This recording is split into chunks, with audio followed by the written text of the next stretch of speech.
They call me Old Bear.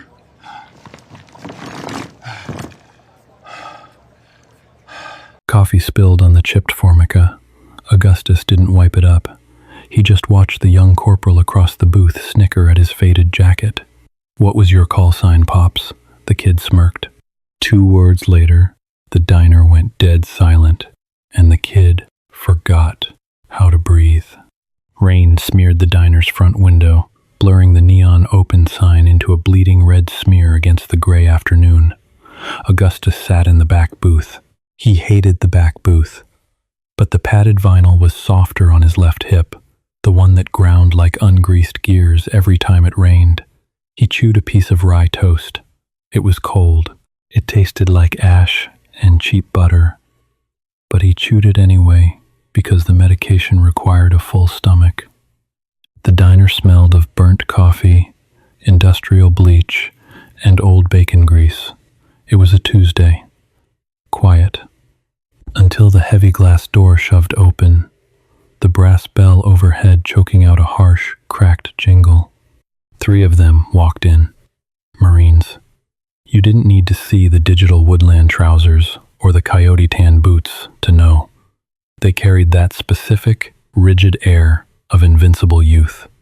Chests puffed out, shoulders squared against an invisible enemy, haircuts shaved tight to the skull.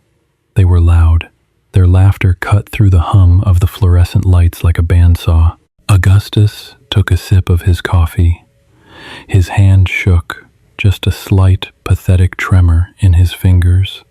He hated the tremor more than the hip. It made him feel fragile. He set the heavy ceramic mug down before he could spill any more of it on the tabletop. The loudest of the 3 slid into a booth 2 tables down. He was a corporal, maybe 21. His name tape read Hayes. He smelled heavily of fresh starch, aerosol deodorant, and unearned confidence. The kind of kid who hadn't yet learned that loud didn't mean dangerous. Augustus didn't stare, but he watched them in the reflection of the napkin dispenser. Habit. You never stop tracking movement in a room. You just learn to hide it behind milky eyes and liver spots. "Look at this place," Hayes said, dragging a finger across the table and wiping it on his pants. "I bet the roaches have roaches." His buddies snickered. The waitress, a tired woman named Sarah with graying roots and a name tag pinned crooked to her apron, walked over with a fresh pot of decaf. Hayes didn't even look at her when he ordered. He just pointed at the menu, made a joke about the meatloaf, and laughed when Sarah awkwardly forced a polite smile. Augustus felt a sour knot tighten in his gut. He didn't want a fight. He didn't have the breath for a fight anymore. He just wanted to finish his cold toast, take his pills, and go back to his damp trailer. But the knot was there. It was always there, sleeping just beneath the heartburn and the arthritis. Hayes turned his head. His eyes caught Augustus. More specifically, they caught the faded, olive-drab jacket draped over the back of Augustus's booth. It was an old M65 field jacket. The fabric was practically worn through at the elbows. There was a ghost of a patch on the left shoulder, the thread long rotted away, leaving only an outline in the faded canvas. "Hey, Pops," Hayes called out. His voice was too loud for the small room. It echoed off the linoleum floor. Augustus didn't move. He kept his eyes on his plate. He chewed the toast, slowly. "Hey, deaf old man," Hayes pushed, sliding out of his booth. His buddies exchanged a look, half amused, half wary, but they didn't stop him. Hayes walked over, his boots squeaking sharply against the wet floor. He stopped at the edge of Augustus's table, invading his space, sucking the oxygen out of Augustus's small, quiet corner. Augustus finally looked up. Up close, Hayes looked even younger. He had a patch of razor burn on his neck. His eyes were bright, restless, eager to prove something to an audience of nobody. Nice jacket, Hayes said, his tone dripping with thick, syrupy condescension. You pick that up at a surplus store? Play pretend on the weekends? Augustus swallowed the dry bread. It scratched his throat. It's mine. His voice was gravelly, quiet. It lacked the bass it used to have. Hayes chuckled, leaning his weight against the table. The formica creaked. Yours. Right. What era? Vietnam? You look a little soft for the jungle, Pops. Hell, you look like a stiff breeze would snap your femur. Leave it alone, kid, Augustus muttered, picking up his coffee mug with both hands to steady the tremor. He stared down at the black liquid. Kid? Hayes's smile vanished, replaced by a brittle, defensive scowl. The armor of a boy playing a man.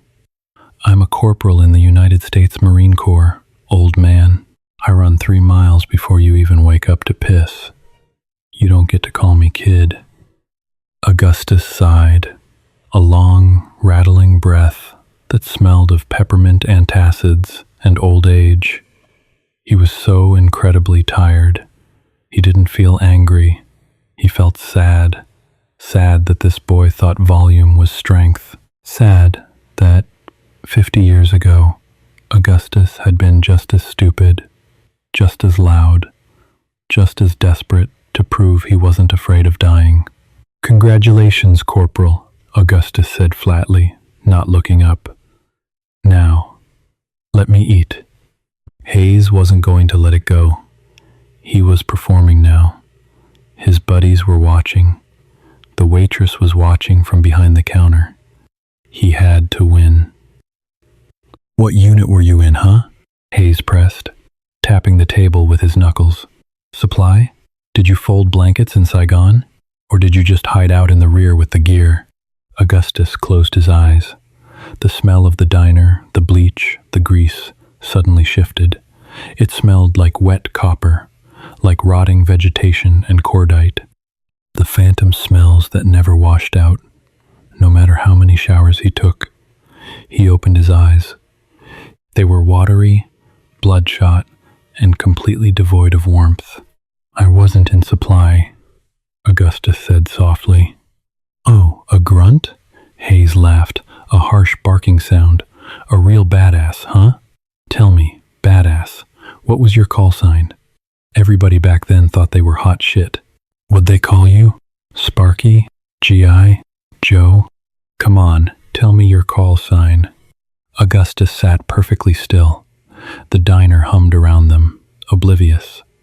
The refrigerator compressor kicked on with a low shudder. The rain hit the glass. He didn't want to say it. He hadn't said that name out loud in over 30 years. It wasn't a nickname. It wasn't a badge of honor. It was a warning label. It was the name given to a man who had left every ounce of his humanity in a mud-soaked crater in the Aishau Valley. But looking at Hayes, looking at the boy's immaculate uniform, his unblemished skin, his desperate arrogance, Augustus felt something cold and heavy turn over in his chest. He looked at Hayes's boots again. Then at the lack of a combat action ribbon on the boy's chest. Garrison Marine. Never seen the elephant. Never smelled a burning man. Augustus let go of his coffee mug. He wiped his mouth with the rough paper napkin, folded it meticulously in half, and set it on his plate. He moved with a slow, deliberate agony that made Hayes frown. You want to know? Augustus asked. His voice dropped. It wasn't a growl. It was a dead, hollow sound, like a stone dropping into a dry well. Yeah, Hayes smirked, crossing his arms. Enlighten me, Pops. Augustus looked directly into Hayes's eyes. He didn't try to look tough. He just let the boy see the void. He let Hayes see the tired, sick old man who had survived things that would make a 21-year-old kid weep for his mother. They called me Old Bear, Augustus said. For a second, nothing happened. The rain kept falling. Sarah wiped a glass behind the counter. Hayes let out a short, dismissive snort. Old bear? What, because you slept all winter? Or because you're built like a hairy? Hayes stopped. The words caught in his throat like a fishhook. His jaw hung open, half formed around the insult. He blinked. Once, twice. The color, a healthy, sun-baked pink, began to drain from his face, starting at the razor-burned neck and pulling back up to his hairline. In the Marine Corps, history isn't just taught, it's practically worshipped. It is passed down in the dark of squad bays, whispered during long, freezing night watches, and drilled into recruits by instructors who speak of dead men as if they are gods. They learn about Chesty Puller, they learn about Dan Daly, and in the specific, brutal lineage of infantry urban warfare, they learn about the anomalies, the monsters. Augustus watched the realization click behind the boy's eyes. It was a fascinating, pathetic thing to witness. Hayes swallowed hard. His Adam's apple bobbed. Old bear, he repeated, his voice suddenly stripped of all its bravado. It squeaked just a fraction, betraying the boy beneath the uniform. Augustus didn't say yes. He didn't nod. He just kept staring, his watery eyes locked onto Hayes's shrinking pupils. Hayes took a step backward. His boot scuffed awkwardly against the linoleum. He nearly tripped over his own heel. The swagger was entirely gone, replaced by a sudden, rigid paralysis. He stared at Augustus's hands, the trembling hands resting on the table. "Hugh City," Hayes whispered, the words slipping out involuntarily. Augustus felt a spasm in his bad hip. He winced, a tiny, involuntary tightening of his jaw. "Don't say that name to me," Augustus said. The gravel in his voice was sharper now, cutting through the ambient noise of the diner. Hayes knew the story. Every Marine who went through the infantry training battalion knew the case study. February 1968. A MACV SOG operative caught behind the lines when the NVA swarmed the city. Not a Marine, but a ghost attached to a MACV unit who ended up cut off with a squad of terrified, bleeding 18-year-old jarheads. The story went that when they ran out of ammunition on the third day, trapped in the rubble of a French colonial church, the operative didn't surrender. The story went that he used an entrenching tool, that he used a broken bayonet, that when the relief convoy finally broke through 5 days later, they found the operative sitting on the steps of the altar, smoking a stale cigarette, surrounded by a pile of 22 enemy bodies. He was missing 3 fingers on his left hand and half his right ear. He hadn't said a word to the rescue team. He had just growled, a low, wet sound from deep in his chest when a medic tried to touch his neck. Old bear. Hayes's eyes darted to Augustus's left hand, resting near the coffee mug. The pinky, ring, and middle fingers were gone, sheared off cleanly at the knuckles. Hayes actually stopped breathing. His chest froze. The silence stretched tight, a physical pressure in the diner. "You're dead," Hayes breathed out, shaking his head slightly in denial. The instructors said. They said Old Bear died in the 80s. Liver cancer. "I did," Augustus said flatly. In a way, he reached for his coffee again with his mangled hand. It shook violently. He didn't care anymore. He took a sip. It was cold. Hayes's 2 buddies in the booth had stopped laughing. They hadn't heard the exchange clearly, but they saw the back of Hayes's neck. They saw the way his shoulders had collapsed inward, instinctually making himself a smaller target. One of them half stood. "Hey, Hayes. We good?" Hayes didn't look back at them. He couldn't take his eyes off the old man. The man in the frayed jacket suddenly didn't look frail anymore. The slouch didn't look like arthritis. It looked like a coiled spring. The silence didn't feel pathetic. It felt predatory. It was an illusion, of course. Augustus knew that. If Hayes swung at him right now, Augustus's hip would shatter, and he'd likely die on the greasy linoleum. But violence leaves a stain on a man's soul, a specific kind of pheromone that other predators can smell. Hayes was smelling it now. He was smelling the absolute certainty that the man sitting in front of him had crossed lines Hayes couldn't even fathom. "I'm sorry," Hayes choked out. The apology was entirely unscripted. It fell out of his mouth because his brain had short-circuited. "Sir, I didn't know." Augustus felt disgusted. Not at Hayes, but at himself. He hated the fear in the boy's eyes. He hated that the worst days of his life, the days where he lost pieces of his body and all of his sanity, swinging a shovel in the dark, crying for his mother, were turned into a campfire story to impress stupid kids. It wasn't glorious. It was butcher's work. "I'm not a sir, Corporal," Augustus said, his voice dropping to a harsh whisper. "I was a drafted farm boy who got scared in the dark. That's it. Stop looking at me like I'm a goddamn comic book." Hayes swallowed again. He took another step back. The urge to flee was vibrating through his legs. They teach your defense of the cathedral at TBS, sir." "They shouldn't," Augustus said. He picked up his fork and poked at the cold, rubbery eggs. "We didn't defend anything. We just butchered people until they stopped coming. There's no lesson in it. Now walk away, boy, before my heartburn gets any worse." Hayes didn't hesitate. He practically scrambled backward, bumping into a chair and knocking it over. The loud clatter echoed, making Sarah jump behind the counter. Hayes didn't stop to pick it up. He turned, grabbed his cover from the table, and shoved past his bewildered friends. "Let's go," Hayes barked at them, his voice tight, frantic. "We're leaving. Now." "What? We haven't even ordered," one of them protested.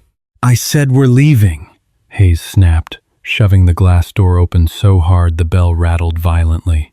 He burst out into the rain, not looking back.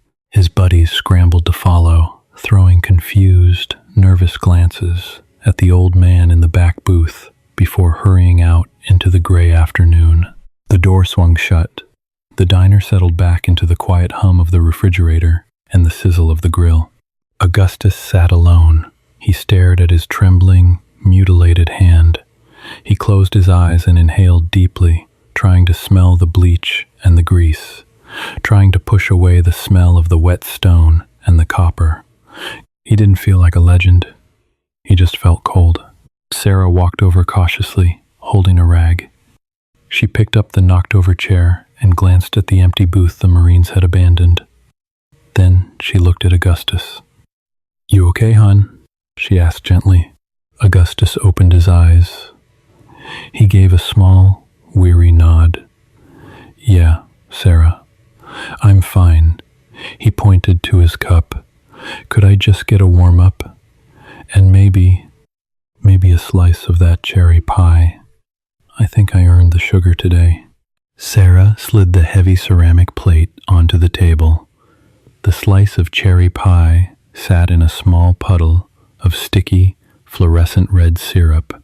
It looked manufactured, entirely unnatural, glowing under the diner's cheap fluorescent tubes. Augustus stared at it. He picked up his fork with his good right hand and pressed the edge through the soggy crust. It was cloyingly sweet. It tasted like high fructose corn syrup and artificial flavoring, coating his tongue in a thick paste. He loved it. He ate slowly, letting the sugar rush hit his bloodstream, chasing away the metallic chill that Hayes had brought to the table. The diner was quiet again. The two truck drivers in the front corner were arguing about diesel prices. The radio behind the counter played a low, fuzzy country song about a dog and a broken heart. Normalcy. Beautiful, boring normalcy. Augustus looked at his left hand resting on the formica, the smooth, shiny skin where his pinky, ring, and middle fingers used to be. The TBS instructors told those kids he lost them in hand-to-hand combat, fighting off a wave of NVA regulars. A glorious, bloody sacrifice. Augustus chewed a gelatinous cherry. He remembered the truth. He had slipped. It was the third day in the church. The floor was slick with rainwater, blood, and crushed plaster. He had been trying to drag a wounded kid named Miller, a kid who looked exactly like Hayes, right dab bending the razor burn behind a shattered stone pew. Augustus's boot lost purchase on a brass casing. He went down hard, his left hand slapping against the stone floor to break his fall. An NVA soldier, just as terrified and disoriented as Augustus, swung an entrenching tool blindly in the dark. It wasn't a calculated strike.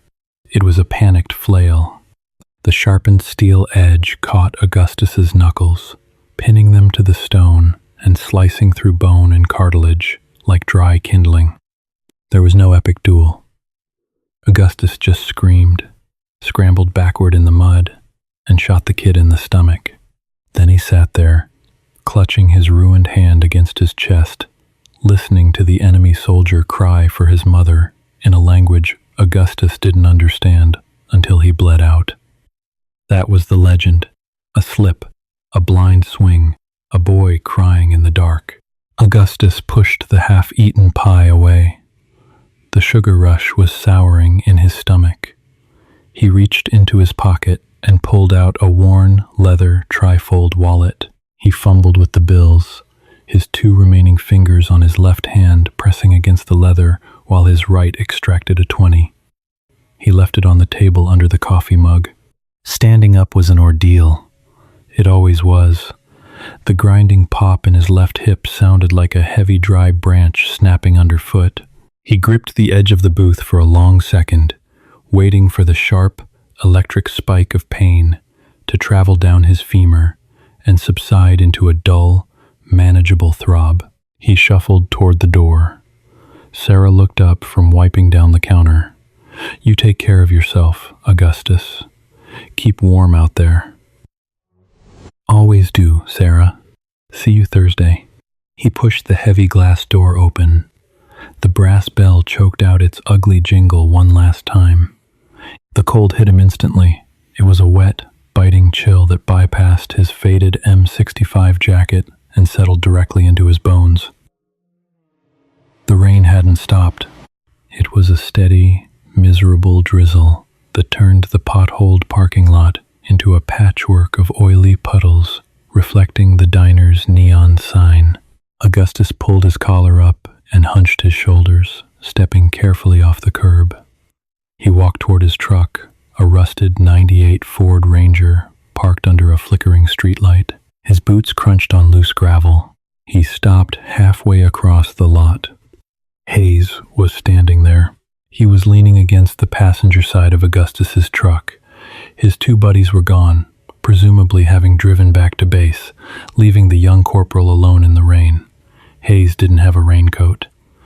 His digital woodland uniform was soaked through, the fabric clinging darkly to his shoulders.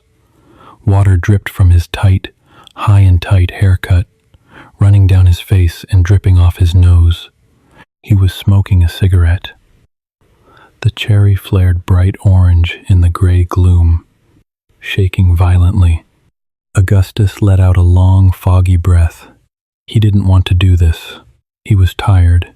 His hip was screaming, and the damp air was making his lungs feel like they were full of wet cotton. He walked up to the driver's side, ignoring the kid. He pulled his keys from his pocket. The lock was sticky.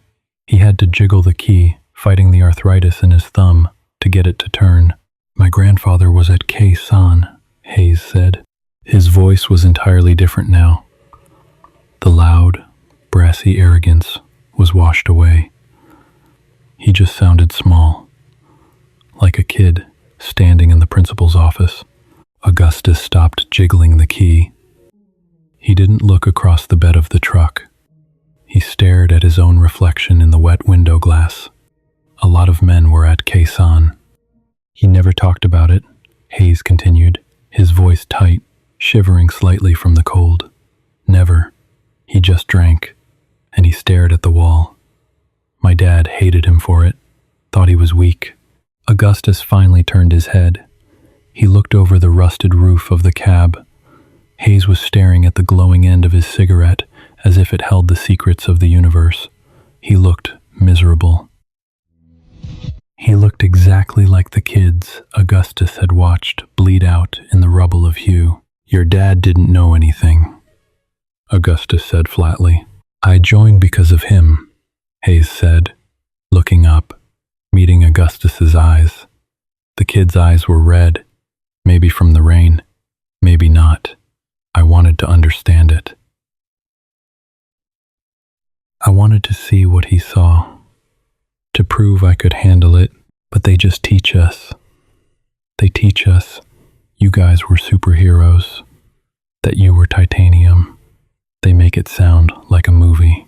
It's easier to send boys to die if you convince them it's a movie, Augustus replied. He leaned against the door of his truck. If they told you the truth, you'd throw that uniform in the trash and go work at a hardware store. Hayes took a shaky drag of his cigarette. What is the truth? Augustus looked at the kid, really looked at him, at the razor burn, at the trembling hands, at the desperate need for some kind of absolution or wisdom that Augustus absolutely did not possess. Give me a drag of that, Augustus said. Hayes blinked, surprised. He stepped away from the truck, walked around the tailgate, and handed the wet, half-smoked cigarette to Augustus. Augustus took it with his right hand. He put it between his lips and inhaled deeply. The cheap tobacco burned the back of his throat. It tasted like ash and anxiety. He exhaled a long plume of blue smoke into the rain. He hadn't smoked in 10 years. It felt fantastic.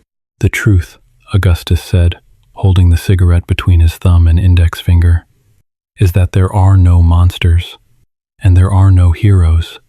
There's just meat and bone and luck. He held up his left hand, presenting the mutilated knuckles to Hayes. The kid flinched, his eyes dropping to the scars.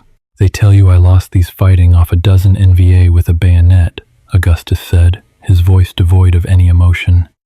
It was a recitation of a grocery list. I didn't. I slipped on a puddle of piss and shell casings. A terrified kid with a shovel chopped my fingers off because I startled him. I shot him in the stomach.